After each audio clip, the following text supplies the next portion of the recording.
ഇപ്പോൾ EMS-ന്റെ ലോകം സെമിനാറിൽ സീതാറാം യെച്ചൂരി സംസാരിക്കുകയാണ് തൃശ്ശൂരിൽ. അതിലേക്ക്. Primitive accumulation. Socialist primitive accumulation means virtually destroying the peasantry and extracting the surplus. If that happens, worker-peasant alliance doesn't remain. So then that was the danger. Then the other thesis came from Bukharan. Bukharan said, no, you invest in infrastructure in agriculture.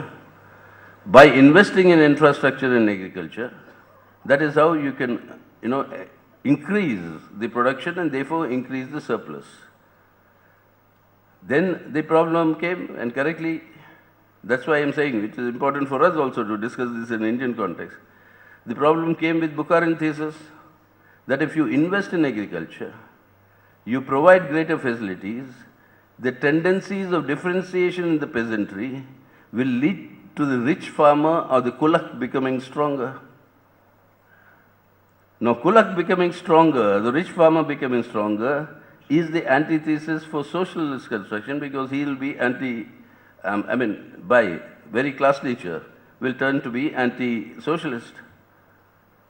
So that path is also fraught with danger. So then what do we do? When this debate was going on, there was Hitler preparing for the Second World War. Stalin notices that big debate today whether Stalin-Ribbentrop pact was actually a betrayal by Stalin to German fascism. But actually that was a pact which I think Stalin actually bought time for that, so that you can actually build that machine that is required to face the fascist army, which cannot happen. That's why Stalin gave the slogan, the war will not be won on the battlefront. The war will be won in our fields and factories. How much do we produce?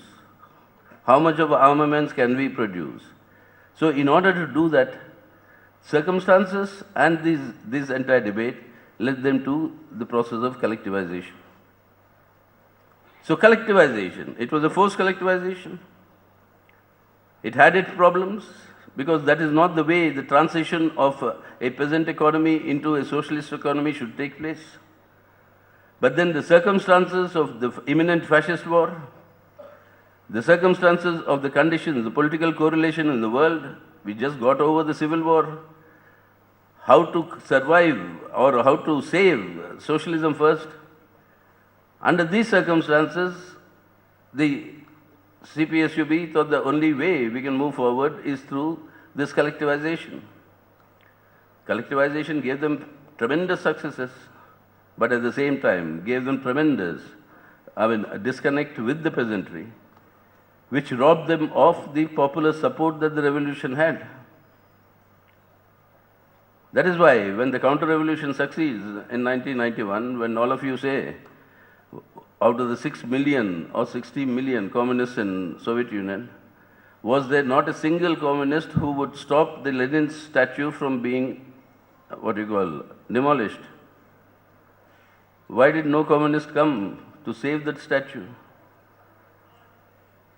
Because of these mistakes, and the fourth area where mistakes were committed, that is in the terms of ideological consciousness of the people. Socialism cannot be sustained unless there is a constant ideological sharpening that needs to be done of the people, and this, after the revisionist influence in the Soviet Party, was the biggest casualty.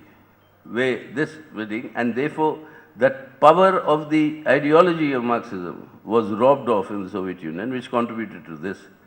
And therefore the answer to the question, why did nobody come to save the statue of Lenin from being dismantled?